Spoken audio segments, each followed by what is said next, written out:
প্রিয় ১ নং হরণী ইউনিয়নবাসী, গণপ্রজাতন্ত্রী বাংলাদেশ সরকার কর্তৃক সমাজসেবা অধিদপ্তরের তথ্য অনুযায়ী আগামী ১ আগস্ট হতে ৩১ আগস্ট পর্যন্ত সকল ভাতার কার্যক্রম শুরু হবে। আজকের বিষয় হচ্ছে বিধবা ভাতা। বিধবা ভাতা নিয়ে কী কী কাগজপত্র লাগবে এ নিয়ে অলরেডি আমার ফেসে ভিডিও দেওয়া আছে, দেখে নিতে পারেন। এখন গুরুত্বপূর্ণ বিষয় হচ্ছে, যারা বিধবা ভাতা করতে আগ্রহী তারা অবশ্যই স্বামীর মৃত্যু সনদ লাগবে, যার মাধ্যমে দিয়ে আপনি প্রকৃতপক্ষে বিধবা বলে গণ্য হবেন।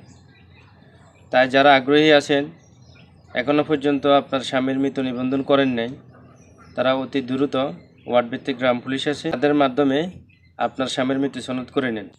না হয় আপনি আবেদন করার সময় মৃত্যু সনদ না থাকার কারণে আবেদন করতে পারবেন না।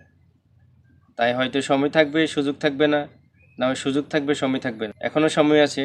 যারা বিধবা ভাতা করতে আগ্রহী তারা অতি দ্রুত আপনার স্বামীর মৃত্যু সনদ করে নিন।